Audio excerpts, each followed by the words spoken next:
একজন মুমিনের জন্য শীতকাল হলো ইবাদতের মৌসুম। ইবাদত করবে শীতকালে। শীতকালে একজন ইমানদার মুমিনের জন্য ইবাদতের মৌসুম হলো শীতকাল। আল্লাহ পাক রব্বুল আলামিন একজন মুমিনকে শীতকালে যে ইবাদত করবে, বেশি বেশি যে ইবাদতগুলো করবে, রাসূল বলে গেছেন। আমরা দেখতে পাই সালফে সালিহিনরা আমলগুলো বেশি বেশি করত। আল্লাহ পাক রব্বুল আলামিন আমাদের আমল করার তৌফিক দান করুক। সবাই বলেন আমিন। সর্বপ্রথম শীতকালের যে আমলটা আমাদের করা জরুরি, আজকে আলোচনা করব শীতকালে মুমিনের গুরুত্বপূর্ণ কি কি আমলগুলো করতে হয়, একজন মুমিন হিসেবে শীতকালে করণীয় কি কি আমল আমরা শীতকালে বেশি বেশি করব, সে বিষয়ে আল্লাহ পাক রব্বুল আলামিন আলোচনা করার, আমল করার তৌফিক আল্লাহ দান করুক। সবাই বলেন আমিন। ভাইরারে আমার, একজন মুমিনের জন্য শীতকাল হলো ইবাদতের মৌসুম। ইবাদত করবে শীতকালে। শীতকালে একজন ইমানদার মুমিনের জন্য ইবাদতের মৌসুম হলো শীতকাল। আল্লাহ পাক রব্বুল আলামিন একজন মুমিনকে শীতকালে যে ইবাদত করবে, বেশি বেশি যে ইবাদতগুলো করবে, রাসূল বলে গেছেন। আমরা দেখতে পাই সালফে সালিহিনরা আমলগুলো বেশি বেশি করত। আল্লাহ পাক রব্বুল আলামিন আমাদের আমল করার তৌফিক দান করুক। সবাই বলেন আমিন। সর্বপ্রথম শীতকালের যে আমলটা আমাদের করা জরুরি, সেটা হলো শীতকালীন যে শাক সবজি ফলমূল আমাদের দেশে পাওয়া যায়, এগুলো বান্দার জন্য যে যে মৌসুমে যে যে ফলগুলো খুব জরুরি, আল্লাহ পাক ওই মৌসুমে ওই ফলগুলো দিয়ে থাকে। এখন যে ফলগুলো হবে, যে সবজিগুলো আপনি খাবেন, বছরের যে কোনো সময় এটা চাষ করে যদি খান, এখন যে স্বাদ যে তৃপ্তি পাবেন, বছরের অন্য সময় এত ভালো মজা লাগবে না। এ কারণে আল্লাহ পাক রব্বুল আলামিন বলেন, কুলু ওয়াশরাবু ওয়া লা তুসরিফু ইন্নাহু লা ইউহিব্বুল মুসরিফিন। সূরা আরাফ 31 নম্বর আয়াত আল্লাহ বলেন, কুলু ওয়াশরাবু, খাও এবং পান করো, ওয়ালা তুসরিফু, অপচয় করিও না, ইন্নাহু লা ইউহিব্বুল মুসরিফিন, নিশ্চয়ই আমার আল্লাহ যারা অপচয় করে তাদেরকে আল্লাহ ভালোবাসে না। যারা আল্লাহ কাদেরকে ভালোবাসে না? যারা অপচয় করে, এদেরকে আমার আল্লাহ ভালোবাসে না। খাও এবং পান করো, কিন্তু খবরদার অপচয় করবা না। আল্লাহ পাক রব্বুল আলামিন নবীদেরকে উদ্দেশ্য করে বলেন, ইয়া আইয়ুহার রাসূলু কুলু মিনাত তাইয়্যিবাত ওয়া'মালু সালিহান ইন্নী বিমা তা'মালুনা আলীম। আল্লাহ পাক রব্বুল আলামিন সূরা মুমিনুন 23 নম্বর সূরার 51 নম্বর আয়াতের মধ্যে আল্লাহ পাক রব্বুল আলামিন বলেন, হে আমার নবীরা, ইয়া আইয়ুহার রাসূল, হে আমার রাসূলরা, কুলু মিনাত তাইয়্যিবা, হালাল রুজি তোমরা খাও, ওয়া আমালু সালিহান, এবং আমি আল্লাহর যে ভালো ভালো কাজগুলো আছে সেই কাজগুলো তোমরা করো, ইন্নী বিমা তা'মালুনা আলীম, তোমরা যা করো আমি আল্লাহর সব কিছু দেখি, সব কিছু জানি। আল্লাহ নবীদেরকে ডাক দিয়ে বললেন, ও নবীরা, ও আমার রাসূলরা, তোমরা ইবাদত করার আগে হালাল রুজি তোমরা ভক্ষণ করো। ইবাদত করার আগে হালাল রুজি খাওয়ার জন্য আল্লাহ বলবেন, হুজুর এটা তো নবীদেরকে বলেছে, আমরা তো নবী না, আল্লাহ আমাদের তো কিছু বলে নাই। আল্লাহ পাক রব্বুল আলামিন সূরা বাকারা 168 নম্বর আয়াতের মধ্যে আল্লাহ পাক রব্বুল আলামিন বলেন, ইয়া আইয়ুহান নাসু কুলু মিম্মা ফিল আরদি হালালান তাইয়্যিবান ওয়ালা তাত্তাবিউ খুতুওয়াতিশ শাইতান ইন্নাহু লাকুম আদুউম মুবিন। আল্লাহ বলতেছেন, হে মানুষেরা, ইয়া আইয়ুহান নাস, হে মানুষেরা, তোমরা কুলু মিম্মা ফিল আরদি হালালান তাইয়্যিবা, জমিনের ভিতরে যা হালাল এবং সুস্বাদু এই জিনিসগুলো তোমরা খাও, হালাল আর সুস্বাদু জিনিসগুলো খাও। হালালান তাইয়্যিবা ওয়ালা তাত্তাবিউ খুতুওয়াতিশ শাইতান, আর শয়তানের পথকে তোমরা অনুসরণ করো না। ইন্নাহু লাকুম আদুউম মুবিন, নিশ্চয়ই শয়তান তোমাদের প্রকাশ্য শত্রু। খাবারের ব্যাপারে হালাল খেতে হবে আর পবিত্র খাবার খেতে হবে, হালাল আর সুস্বাদু। হালাল আর সুস্বাদু সব খাবার যে সুস্বাদু হবে বিষয়টা কি এমন না, আর হালাল হলেই যে খেতে হবে বিষয়টা কি এমন না। আল্লাহ বলছে হালালান তাইয়্যিবা, হালাল আর সুস্বাদু খাবার তোমরা খাও। এক নম্বর মুমিনের, শীতকালে মুমিনের যে করণীয় কাজগুলো তার মধ্যে এক নম্বর আমল হলো শীতকালীন মৌসুমের যে ফল ফলাদিগুলো আছে, শাকসবজি আছে, এইগুলো খেয়ে আল্লাহর শুকরিয়া আদায় করা, আল্লাহর প্রশংসা করা, সুবহানাল্লাহ। দুই নম্বরে হলো শীতের বস্ত্র আমরা ব্যবহার করি, এই শীতের বস্ত্র ব্যবহার করে আল্লাহ পাকের শুকরিয়া আদায় করা। যে কত মানুষের শীতের বস্ত্র নাই, কষ্ট করতেছেন, রাস্তাঘাটে পড়ে আছে, আল্লাহ পাক রব্বুল আলামিন যে আমাকে যে শীতের বস্ত্র পরাইল, আমাকে যে কষ্ট করাইল না, এই কারণে মালিকের শুকরিয়া আমাদের আদায় করা দরকার। আল্লাহ পাক রব্বুল আলামিন সূরা ইব্রাহিম 14 নম্বর সূরার 7 নম্বর আয়াতের মধ্যে আল্লাহ পাক রব্বুল আলামিন বলেন, লা ইন শাকারতুম লা আযীদান্নাকুম ওয়া লা ইন কাফারতুম ইন্না আযাবি লাশাদীদ। বান্দারে, তোরা যদি নিয়ামত পাইয়া নিয়ামতের শুকরিয়া যদি তোরা আদায় করো, আমি আল্লাহ পাক রব্বুল আলামিন নিয়ামতকে আরো বাড়াইয়া দিব। নিয়ামত পাইলেন, শুকরিয়া আদায় করেন, আল্লাহ নিয়ামত কি করবে? বাড়াই দেবে। আল্লাহ পাক রব্বুল আলামিন বলে, ওয়াইন কাফারতুম, তোরা যদি অস্বীকার করো, নিয়ামতের যদি অস্বীকার করো বান্দারে, ইন্না আযাবি লাশাদীদ, আমার আযাবকে ভয় কর, আমি আল্লাহ পাক রব্বুল আলামিন কঠিন আযাবের ব্যবস্থা করে রেখেছি।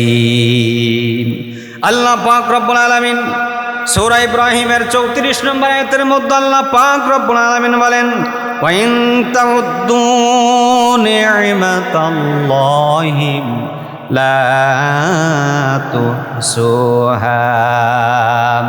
বান্দারে, আমি কত নিয়ামত তোদেরকে দিলাম, তোরা যদি গণনা করা শুরু করে দাও, গণনা করতে করতে রে বান্দা তোদের হায়াত শেষ হয়ে যাবে, কিন্তু আমার নিয়ামত গুনে গুনে তোরা শেষ করতে পারবি না। নিয়ামতের শুকরিয়া আদায় কর। আল্লাহ পাক রব্বুল আলামিন সূরা বাকারা 2 নম্বর সূরার 152 নম্বর আয়াতের মধ্যে আল্লাহ পাক রব্বুল আলামিন বলেন, ফাজকুরুনি আযকুরুকুম ওয়াশকুরুলি ওয়ালা তাকফুরুন। ফাজকুরুনি আযকুরুকুম, তোরা যদি আমি আল্লাহ আমাকে স্মরণ করো, আমি আল্লাহ তোদেরকে স্মরণ করব। সুবহানাল্লাহ। আমরা যদি আল্লাহকে স্মরণ করি, আল্লাহকে যদি আমরা স্মরণ করি, আল্লাহ অবশ্যই আমাদেরকে স্মরণ করবে। এরপরে আল্লাহ বলছেন ওয়াশকুরুলি ওয়ালা তাকফুরুন, আমার শুকরিয়া আদায় কর, আমার না শুকরিয়া তোরা করিস না, আমার না শুকরিয়া আদায় করিস না। আল্লাহ আক্ষেপ করে বলতেছেন ইন্নাল ইনসানা লিরাব্বিহি লাকানুদ, মানুষ বড়ই নাফরমান, এত দিই এত ভালোভাবে রাখি, এরপরেও শুকরিয়া মানুষ আদায় করে না। মানুষ বড়ই নাফরমান। কে বলছে? আল্লাহ বলতেছে মানুষ বড়ই নাফরমান, এরা কৃতজ্ঞতা স্বীকার করে না। ভাইরারে আমার, 2 নম্বর যে শীতকালীন মৌসুমে শীতকালে ইমানদারের 2 নম্বর আমল হবে যে শীতের বস্ত্র পরে শীতের এই যে নাজ নিয়ামতগুলো ভোগ করে প্রশংসা করব কার? আল্লাহর প্রশংসা করব যে আমার আল্লাহ আমাকে ভালো রেখেছে, শীতকালে যে আমাকে আল্লাহ ভালো রেখেছে, এ কারণে সেই মালিকের বেশি বেশি মালিকের প্রশংসা করব। আর মালিকের প্রশংসা করলে আল্লাহ নিয়ামত কি আরো বাড়াই দিবে না কমাই দিবে? বাড়িয়ে দিবে। ভাইরা আমার, 3 নম্বর একজন মুমিনের শীতকালে একজন মুমিন যে কাজগুলো করবে সেটাও হলো বেশি বেশি করে নফল রোজা রাখা, বেশি বেশি করে নফল রোজা রাখা। শীতকালে দিন যেহেতু ছোট, রোজা যদি আপনি রাখেন তাহলে একটু কষ্ট কম হবে, ঠিক না? কিন্তু সওয়াব কিন্তু কোনো অংশে কম হবে না। হাদিস শরীফের মধ্যে আসছে, আল্লাহর নবী বলেন, তিরমিজি শরীফের 797 নম্বর হাদিস, আল্লাহর নবী বলেন আল গনিমাতুল বারিদাতুস সাওমু ফিশ শিতাই, আল্লাহর নবী বলেন আল গনিমাতুল বারিদাতুস সাওমু ফিশ শিতাই, শীতকালের রোজা হলো যুদ্ধের ময়দান থেকে যুদ্ধ না করে যুদ্ধের ময়দান থেকে মালামাল গনিমাত পাওয়ার মতন শীতকালের রোজার সওয়াব। সুবহানাল্লাহ। মানে আপনি যুদ্ধ করতে গেছেন কিন্তু যুদ্ধ করা লাগে নাই, ওই কাফেররা সবগুলো থুয়ে পালায় চলে গেছে, এই পালায় চলে যাওয়ার পরে সব কিছু আপনি লইয়ে আসছেন। যেমন যুদ্ধ না করে যেমন আপনি গনিমাতের মাল ভোগ করলেন, আল্লাহর নবী বলছেন আল গনিমাতুল বারিদাতুস সাওমু ফিশ শিতাই, আর এই শীতকালের রোজা হলো এই রকমের যে যুদ্ধ না করে কি পাওয়া? গনিমতের মাল পাওয়া, অর্থাৎ কষ্ট না করে কি পাওয়া? সওয়াব পাওয়া। এ কারণে শীতকালকে মৌসুম, ইবাদতের মৌসুম বলা হয়েছে, যে শীতকালে রোজা রাখা, কারণ এমনি আপনার দিন যেহেতু ছোট, কষ্টও কম হয়। আপনার আল্লাহ রাসূল বলেছেন যে গনিমতের মাল যুদ্ধ না করে গনিমতের মাল যেমন পাওয়া, শীতকালের রোজাটা ওই রকমের সওয়াব। আল্লাহ পাক আমাদের রোজা রাখার তৌফিক দান করুন, সবাই বলেন আমিন। আপনি শীতকালে বেশি বেশি নফল রোজা রাখবেন, দেখা যাবে না ইনশাআল্লাহ। ভাইনারে আমার, 4 নম্বরে একজন মুমিনের শীতকালে একজন মুমিনের 4 নম্বর যে আমলটা, সেটাও হলো শীতার্ত মানুষের পাশে যে দাঁড়ানো। যারা শীতে কাতর আছেন, শীতের জামা কাপড় নাই, বিভিন্ন কষ্ট করতেছেন, এই সমস্ত মানুষের পাশে আপনি টাকাওয়ালা বড় লোক, ওই সমস্ত মানুষের পাশে যেয়ে দাঁড়াইবেন, এটা একজন মুমিনের কাজ। আমার মুসলমান ভাই কষ্ট পাবে, কষ্টে থাকবে, আর আমি সুন্দরভাবে থাকবো, এর নাম ইসলাম না, এর নাম ধর্ম না। আপনার সামর্থ্য আছে, সমর্থন থাকার পরেও আপনি যে কিছু করলেন না, এর বিনিময় আল্লাহর কাছে জবাবদিহিতা করতে হবে। যার যেমন সমর্থন আছে ওইখান থেকে যদি আমরা কাউকে সাহায্য সহযোগিতা করি, আল্লাহর নবী বলেছেন, আবু সাঈদ খুদরি হাদিসটা বর্ণনা করেন, আবি দাউদের 1682 নম্বর হাদিস। আল্লাহর নবী বলেন, যদি কেউ বস্ত্রহীন মানুষ, যার বস্ত্র নাই, বস্ত্রহীন মানুষকে যদি কেউ কাপড় দান করে, আমার আল্লাহ জান্নাতে ওই ব্যক্তির জন্য কাপড়ের ব্যবস্থা করবে। একজনের কাপড় নাই, আপনি কাপড় দান করলেন, আল্লাহ দুনিয়ায় তো আপনারে ভালো রাখবেই, জান্নাতের ভিতরে আমার আল্লাহ আপনাকে কাপড় দিবে, সবুজ পোশাক পরার ব্যবস্থা আমার আল্লাহ করে দিবে। সুবহানাল্লাহ। শুধু তাই না, দুনিয়ায় কাউকে যদি কেউ খাওয়ায়, কাউকে যদি তৃপ্তির সহকারে কেউ খাওয়ায়, আল্লাহ নবী বলেছেন এই খাওয়ানোর দরুন জান্নাতে আল্লাহ পাক রব্বুল আলামিন তারে খাওয়াবে, জান্নাতের ভিতরে আমার আল্লাহ আমাকে খাওয়াবে। এরপরে শুধু তাই না, যদি কেউ কাউকে পানি পান করায়, তৃষ্ণার্ত ব্যক্তিকে পানি পান করাইল, আমার আল্লাহ জান্নাতের ভিতরে হাউজে কাউসারের পানি আপনাকে পান করাবে। একটা পানি পান করানোর দরুন আল্লাহ আপনাকে জান্নাতের ভিতরে পানি পান করাবে। আরে ভাই, শুধু মানুষ না, হাদিস শরীফের ভিতরে আসছে আল্লাহর নবী বলেন, এক বেবিচারী মহিলা রাস্তা থেকে হেঁটে যায়, দেখতেছে একটা কুকুর পিপাসার জন্য কাতরাইতেছে পানি খাওয়ার জন্য। মহিলা এদিক ওদিক তাকায়া পানি খাওয়ানোর কোনো কিছু পাইতেছে না। এই মহিলার ওড়নার সাথে যে মোজা ভরা, এই মোজাটারে বেঁধে ওই কুয়া থেকে পানি এনে কুকুরকে খাওয়াইলো। আল্লাহর নবী বলেছেন এই পতিতা মহিলা কুকুরকে পানি পান করার কারণে আল্লাহ পাক রব্বুল আলামিন জীবনের গুনাহ মাফ করে দিয়ে ওই ব্যক্তিকে আল্লাহ জান্নাত দান করবে। একটা কুকুরকে পানি পান করাইলে আল্লাহ জান্নাত দেয়, আর মানুষকে পানি পান করাইলে কি না হয়? আপনারা দেখছেন না যে পানি লাগবো নাকি পানি, যে একটা ছেলে এই আন্দোলনে মানুষকে পানি পান করাইতেছিল, এই হায়ানারা, এই অসভ্যরা এই ছেলেটাকে, মুগ্ধ না কি জানি নাম, এই ছেলেটাকেও তারা হত্যা করেছে। কথা ঠিক কিনা? কয়দিন আগে দেখলাম ফেসবুকে যে লাশ বলে পাওয়া যায় না, কবর বলে পাওয়া যায় না। গুজব কাকে বলে? মানবতার কথা বলে, বিদেশের বিভিন্ন দেশে যে মানবতার কথা বলে, মানবতা বাংলাদেশে নাকি মানবতাই হইতেছে, লঙ্ঘন হইতেছে। অসভ্যদের মুখে যদি মানবতার কথা যদি হয়, এর চেয়ে অসভ্যতা, এর চেয়ে খারাপ দুনিয়ার কি হইতে পারে? ক্ষমতা টিকায়ের জন্য হাজার হাজার মানুষকে হত্যা করার পর তখন তোমাদের মানবতা কইছিল? ও মানে বিচার মানি তাল গাছটা আমার, ক্ষমতা আমার থাক, দুনিয়ার সবাই মরে যাক, কিন্তু ক্ষমতা আমার থাক। একটা ব্যক্তিকে পানি পান করাইলে জান্নাতের ভিতরে আল্লাহ কি পান করাবে? আল্লাহ এই অসভ্যরা এখনো দেশে বিভিন্নভাবে, এই অসভ্যরা দেশটার ভিতরে অশান্তি তৈরির জন্য বিভিন্ন পায়ে তারা করতেছে। এই জাতি যদি না বুঝে, এই অসভ্যরা যদি আবার ক্ষমতায় আসে, জাতির একেবারে সোজা করে দিবে। এখন এই মাত্র 4 মাসে কত মানুষ কয় হ্যাঁ আগেই ভালো ছিল। এই জাতির জন্য এই সমস্ত অসভ্য মানুষ দরকার। আগেই ভালো ছিল, না খেয়ে থাকি, ভিক্ষা করে খাবো, তারপরে এই অসভ্যদেরকে সাপোর্ট করব না।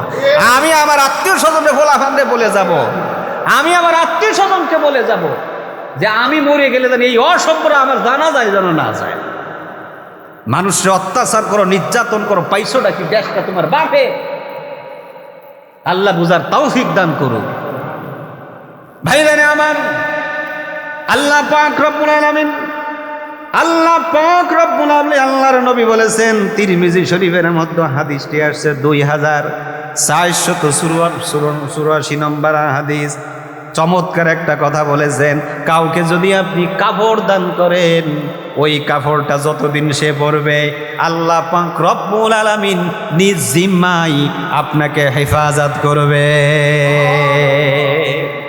একজন ব্যক্তিকে একটা কাপড় আপনি হাদিয়া দিয়েছেন, দান করছেন, এই দানটা করার পর যতদিন ওই ব্যক্তি এই কাপড়টা ব্যবহার করবে আল্লাহ পাক রব্বুল আলামিন ততদিন আপনাকে নিজ জিম্মায় আল্লাহ হেফাজত করবে। আল্লাহু আকবার!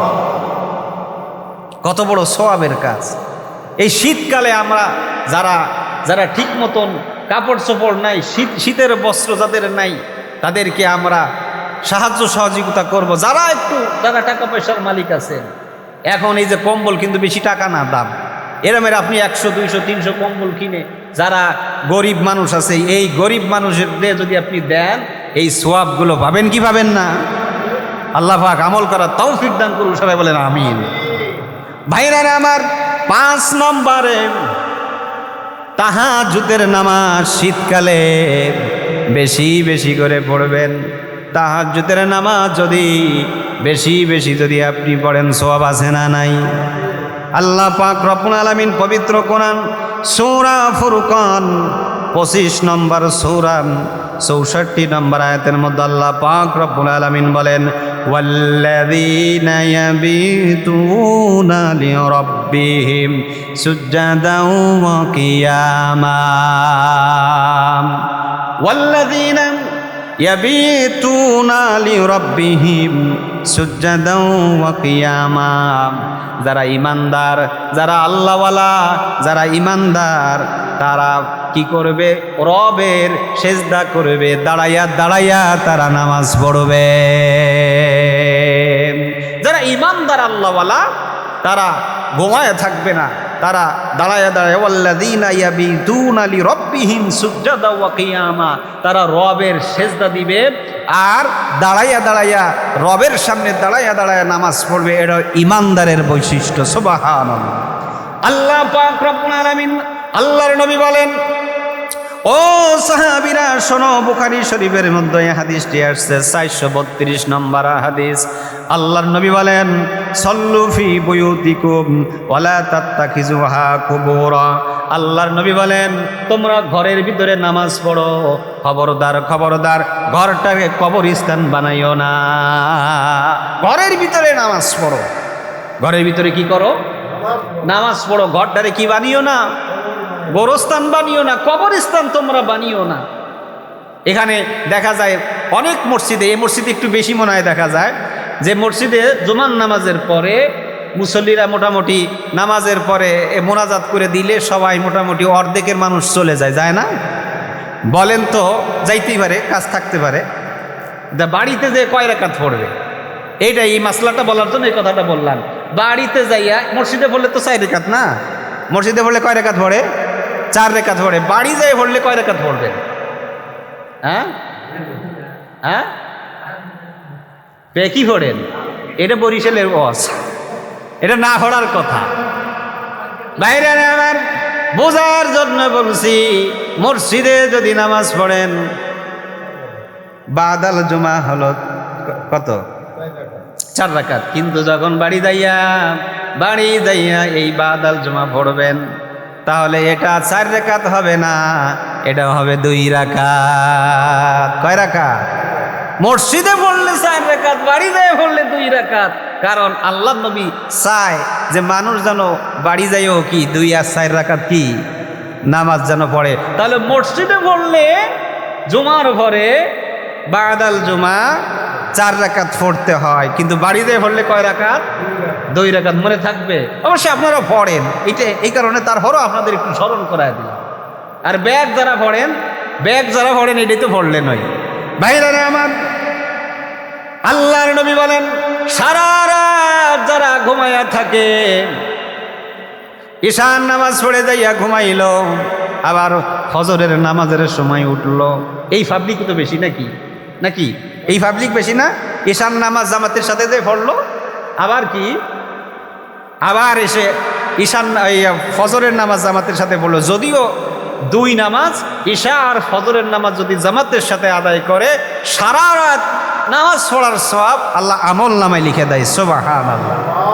তারপরে দেখেন আরেকটা হাদিস বলি, আল্লাহ রসুলের কাছে এসে বলতেছে, হুজুর, রজুলুন নামা লাইলাতু হাত্তা আসবাহা, যে আমাদের এলাকায় এক লোক এই ঈশার নামাজ পড়ে দেয় আর ফজরের নামাজ এসে পড়ে, আর রাতের বেলার ওঠে না, সারা রাত কি ঘুমায়, ওঠে না। আল্লাহ নবী বলছেন, ক্বালা যাকা রাজুলুন বালাশ শাইতানু ফি উযুনাইহি, হে উঠতে পারে না কেন? তোমরা কি জানো শয়তানের 2 কানে প্রস্রাব করে, এই কারণে উঠতে পারে না। কে প্রস্রাব করে কানে? আরে কথা বলেন কে?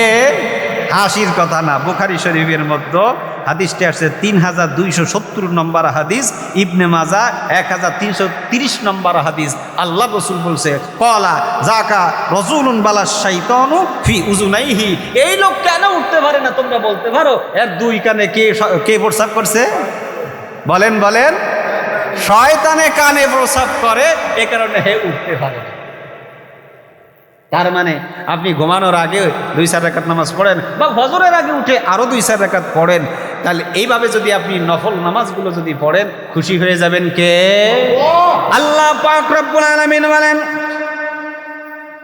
وَمِنَ اللَّيْلِ فَتَهَجَّدْ بِهِ نَافِلَةً لَكَ।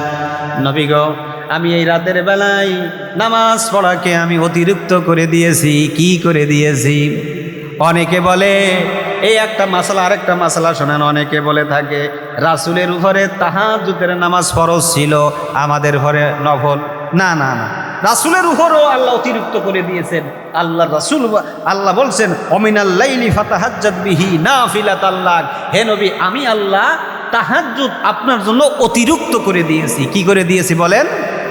অতিরিক্ত করে দিয়েছি। আল্লাহর নবী বলেন, ইবনে মাজার ভিতরে হাদিসটি আসছে 1742 নম্বর হাদিস, আফদালুস সালাতি বাদাল ফারিদা সালাতিল লাইল। আল্লাহর নবী বলেন ফরজ নামাজের পর, কোন নামাজের পর? সবাই বলেন একটু। ফরজ নামাজের পর সবচেয়ে উত্তম নামাজ হলো রাতের বেলায় দাঁড়াইয়া দাঁড়াইয়া নামাজ পড়া। সুবহানাল্লাহ, রাতের বেলায় দাঁড়াইয়া দাঁড়াইয়া নামাজ পড়া ফরজ নামাজের পরে সবচেয়ে কি নামাজ? উত্তম নামাজ। ফরজ নামাজের পরে সবচেয়ে উত্তম নামাজ হলো এই নফল নামাজ, রাতের বেলায় দাঁড়াইয়া দাঁড়ায় যারা নামাজ পড়ে।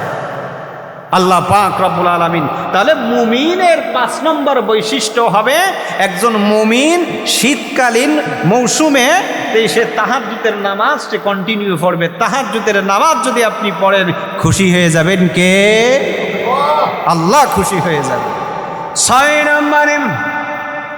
6 নম্বরে একজন মুমিনের, একজন মুসলমানের শীতকালে যে কাজগুলো আমলগুলো করা লাগে সেটা হলো অজু গোসলে সতর্কতা থাকা। অজু গোসল আপনি করবেন, আপনাকে সতর্ক থাকতে হবে। অজু করার সময় অনেক সময় দেখা যায় যে ঠিক মতন কি হয় না, যে এই যে আপনি হাত ধুইতেছেন, পা ধুইতেছেন বা অন্য অন্য অঙ্গ প্রত্যঙ্গ ধুচ্ছেন, গরমকালে ইচ্ছা করে মানুষ বেশি সময় এটা মজা লাগে, পানি হাতাইতে মজা লাগে, কিন্তু শীতকালে একেবারে যত তাড়াতাড়ি হোক, অজু হোক আর না হোক তাড়াতাড়ি করা লাগে। অজু এইভাবে যদি অজু করেন, অজুতে একটু আপনাকে সতর্কতা অবলম্বন করতে হবে। আল্লাহর নবী বলেছেন অজুতে যদি আপনি সতর্কতা অবলম্বন না করেন, ওয়াইলুন লিআকাবি মিনান নার আসবিগুল মজুম। আল্লাহর নবী বলেছেন মুসলিম শরীফের 458 নম্বর হাদিস, আল্লাহর নবী বলেছেন ওই জায়গা ধ্বংস হবে, ওই জায়গা জাহান্নামে যাবে। অজুর পরে যে জায়গায় পানি পৌঁছইল না ওই জায়গা জাহান্নামে যাবে। অজু করেছেন কিন্তু আপনার সব জায়গা ভেজে নাই, সব জায়গা কি হয় নাই? ভেজে নাই। আল্লাহর নবী বলেছেন ওই স্থান জাহান্নামে যাবে যে জায়গায় কি যায় নাই? পানি যায় নাই। শীতকাল বলে আপনি অজু করবেন একেবারে যত তাড়াতাড়ি হোক অজু করলেন। অজু করলে অজু যদি ঠিক মতন না হয় নামাজও ঠিক মতন হবে না। বিসমিল্লাহ বলবেন আর অজুর পরে কালেমায়ে শাহাদাত পড়বেন। কি পড়বেন বলেন? আল্লাহর নবী বলেছেন জান্নাতের সবগুলো দরজা তার জন্য খুলে দিবে। সুবহানাল্লাহ। এই আমলগুলো আপনাদের বহুবার বলা হয়েছে। আল্লাহর নবী বলেন মুসলিম শরীফের 462 নম্বর হাদিস, আল্লাহর নবী বলেছেন ওয়াইলুল লিল আকাবি ওয়াইলুন লিল আরাকিবি মিনান নার। আল্লাহর নবী বলেছেন ওই টাকনুগিরা জাহান্নামে যাবে যে টাকনুগিরা অজুর সময় ঠিক মতন ধোয়া হয় না। ওই টাকনুগুলো জাহান্নামে যাবে। টাকনাগিরা এই যে পায়ের এখানে যে গোড়ালি আছে, আল্লাহর নবী বলছে ওই টাকনাগিরা জাহান্নামে যাবে যা অজুর সময় ঠিক মতন কি হয় না। ওয়াইলুন লিল আরাকিবি মিনান নার। যে ওই টাকনাকিরা জাহান্নামে যাবে যেখানে পানি দিয়ে কি হয় না, পানি পৌঁছায় না, পানি দিয়ে ধোয়া হয় না। তাহলে অজুর সময় লক্ষ্য রাখবো তো ইনশাআল্লাহ। বিশেষ করে শীতকালে অজু গোসলের ব্যাপারে আমরা সতর্কতা অবলম্বন করব। অন্য সময় তো করবই করব, বিশেষ করে এই শীতকালে একজন মুমিন বেশি সতর্ক হবে। ভাইরারে আমার 7 নম্বর আমল হলো একজন মুমিন, এটা আপনি করলেও করতে পারেন, না করলেও করতে পারেন, না করলেও সমস্যা নাই। সেটা হলো যে মোজা যখন ব্যবহার করবে মোজার উপরে মাসিহ করা। মোজার উপরে কি করা? তবে মোজার জন্য কয়েকটা শর্ত আছে। যে মোজার উপরে আপনি মাসিহ করবেন সেটা হলো সেই মোজাটা আপনার চামড়ার হতে হবে। চামড়ার মোজা আপনি অজু করবেন, অজু করে ওই ফজরে ধরেন অজু করে মোজা পায়ে দিচ্ছেন, পায়ে দিয়ে এখন আপনি যখন জোহরে অজু করবেন, আসরে অজু করবেন, মাগরিবে অজু করবেন কিন্তু পাও ধোয়া লাগবে না। ওই মোজার উপরে কি করা? মাসিহ করা। একবার অজু করতেছে এক লোকের মোজার উপরে মাসিহ করতেছে, আমারে দেখাইতেছে আরেক লোক যে এই কি অজু করে, এই অজু হয়? আমি মনে মনে যে এই লোক মাসলা জানে না, এই কারণে আরেকজনকে দেখাইতেছে। মোজার উপরে মাসিহ করা যে মুসাফির সে 3 দিন 3 রাত, আর মুকিম যারা আমরা যারা আছি তারা 1 দিন 1 রাত। ইসলাম সহজ করছে। ইসলাম কি করছে? আল্লাহ নবী বেলাল রাদিয়াল্লাহু তাআলা আল্লাহ নবীকে পানি নিয়ে আসছে অজু করার জন্য। আল্লাহ নবী অজু করলেন, এরপরে মাসিহ করলেন, মোজার উপরে মাসিহ করলেন, পাগড়ির উপরে মাসিহ করলেন। যদিও হানাফি মাযহাবে পাগড়ির উপরে মাসিহ করাটারে বৈধ মনে করে না, কিন্তু অন্য অন্য মাযহাবে পাগড়ির উপরে মাসিহ করাটারে বৈধ মনে করেছে। যাই হোক, আমরা ওই দিকে না যাই। মোজার উপরে যেহেতু আমাদের মাযহাবে মাসিহ করার কথা বলা আছে, আমরা তবে কাপড়ের মোজা যায়, যেগুলো পাতলা কাপড়ের মোজা, এই মোজায় মাসিহ করলে কি মাসিহ শুদ্ধ হবে না। আল্লাহর নবী বলেছেন ইয়াসসির ওয়ালা তুয়াসসির। আল্লাহর নবী বলেছেন যে সুসংবাদ দাও, সহজ করো, কঠিন করো না। ওয়াবাশশির ওয়ালা তুনাফির, সুসংবাদ দাও, দুঃসংবাদ দিও না। দুঃসংবাদ দিও না, সুসংবাদ দাও। এরপরে ওয়াতাতাওয়াম ওয়ালা তাখতালিফান, মানায়া মানায়া চলো, মিলমিল দিয়ে চলো, ইখতিলাফ করিও না। কে বলেছেন? আল্লাহর নবী বলেছেন যে তোমরা কি করো? ইয়াসসির ওয়ালা তুআসসির, সহজ করো, কঠিন করিও না। ওয়াবাশশির ওয়ালা তুনাফির, তোমরা সুসংবাদ দাও, দুঃসংবাদ দিও না। ওয়াতাতাওয়া ওয়ালা তাখতালিফা, মিলমিল দিয়ে চলো, কি করো না? ইখতিলাফ করিও না। এখন ইখতিলাফের ব্যাপারটা হলো, আমি মনে করি আমি দুনিয়ায় হক আর দুনিয়ায় হগলে বাতিল। এখন ইখতিলাফ হবে না কেন? যে আমি মনে করি আমি দুনিয়ায় হক আর দুনিয়ায় হগলে বাতিল, আর আপনার ভুলটারে ধরাই দিলে আপনি মনে করেন হুজুরে আমার পিছনে লাগছে।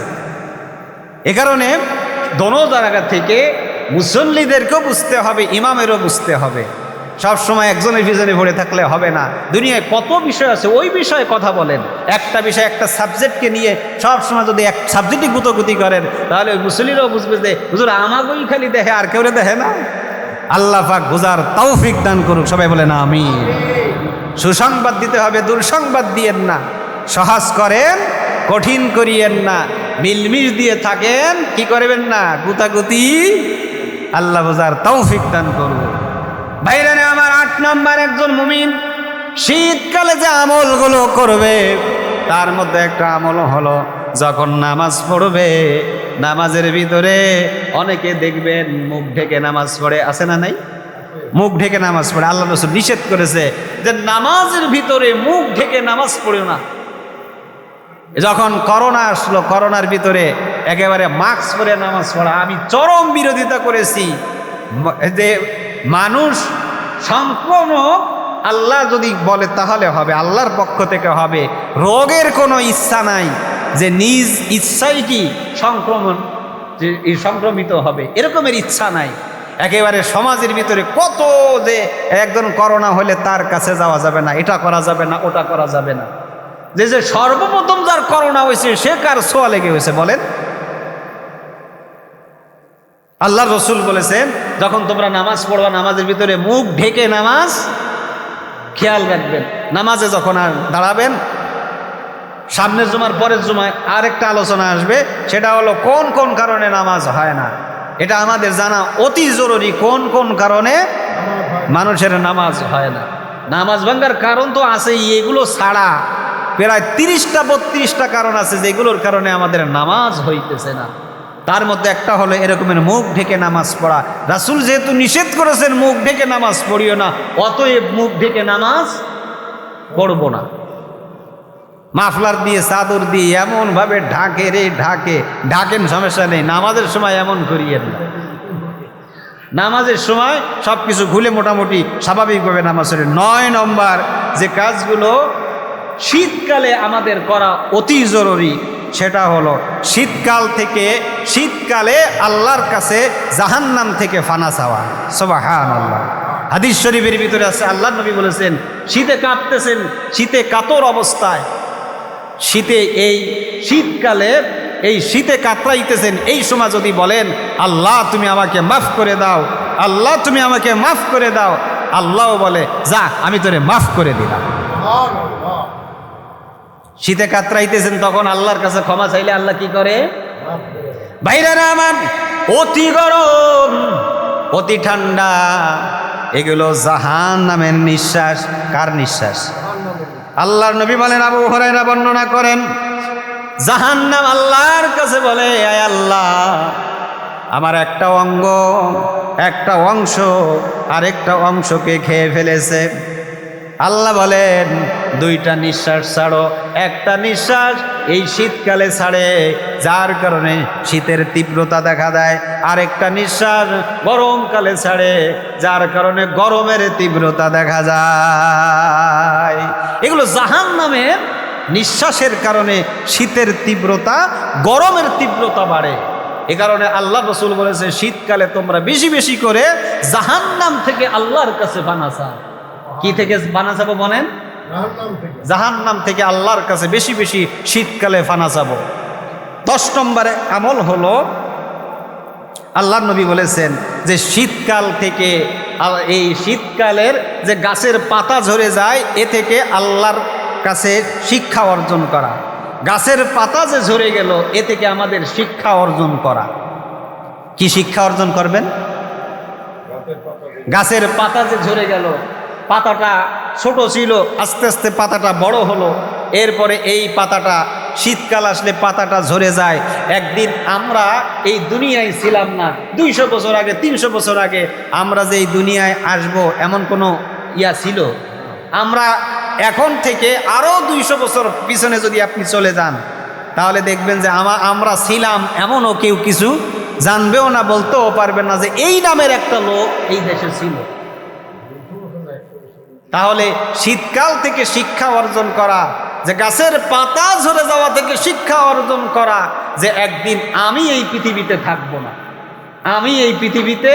থাকবো না, আমাকে চলে যেতে হবে। কি নিয়ে আমি যাব, কি আমল নিয়ে যাব, এ থেকে শিক্ষা অর্জন করা। শীতকাল থেকে আপনি শিক্ষা অর্জন করবেন যে আমাদেরকে চলে যেতে হবে, এখান থেকে আমরা কি নিয়ে গেলাম, কেউ থাকতে পারবো না। বড় বড় রাজা, প্রজারা, বাদশারা একসময় ছিল, এখন নাই। আপনিও যাবেন, আমিও যাব, সঙ্গে কি নিয়ে যাইতেছি এটাই আমাদের দেখার ব্যাপার। আল্লাহর নবী আবু যর গিফারি রাদিয়াল্লাহু তাআলা আনহু হাদিসটি বর্ণনা করেছেন, শীতকালে আমি রাসূলের সাথে বের হলাম। আল্লাহর নবী একটা গাছের কাছে যাইয়া যখন ঝাঁকি দিল, গাছের সব পাতাগুলো পড়ে গেল। আল্লাহর নবী বলতেছেন, হে আবু যর, একজন মানুষ যদি উত্তম রূপে ওযু করে নামাজ পড়ে, আল্লাহ পাক রব্বুল আলামিন তার গুনাহগুলো এই পাতা যেমন ঝরে গেল, সব গুনাহগুলো এইভাবে ঝরে যায়। সুবহানাল্লাহ।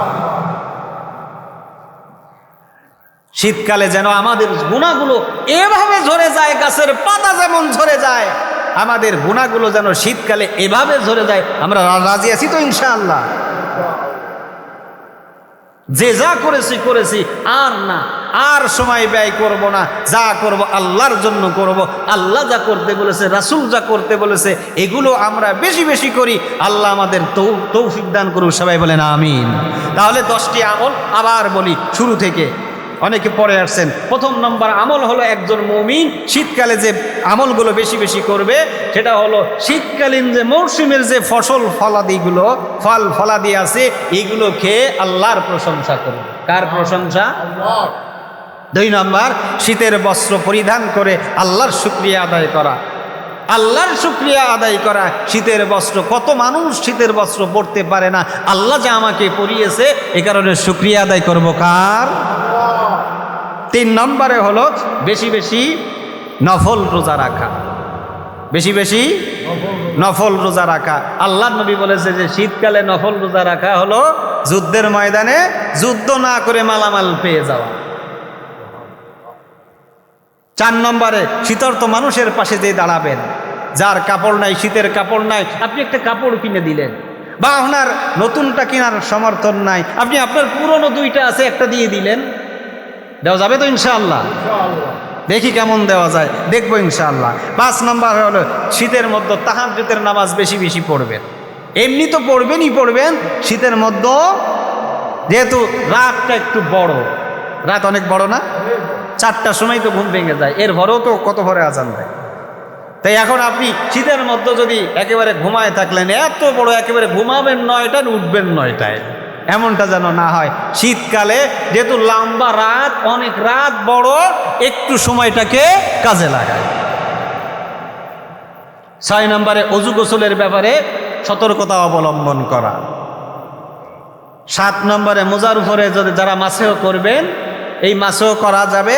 যারা সফরে থাকবে তারা 3 দিন 3 রাত, যারা সাধারণ গ্রামে থাকবে বা বাড়িতে থাকবে 1 দিন 1 রাত। 8 নম্বরে হলো মুখ ঢেকে নামাজ পড়তে রাসূল নিষেধ করেছেন। 9 নম্বরে হলো শীতকালে বেশি বেশি জাহান্নাম থেকে আল্লাহর কাছে আশ্রয় চাওয়া। 10 নম্বর হলো শীতের গাছে যে পাতা ঝরে যায়, এই পাতা ঝরে যাওয়া থেকে শিক্ষা অর্জন করা। আল্লাহ এই 10টা আমল আমাদের বেশি বেশি করার তৌফিক দান করুক, সবাই বলেন আমিন।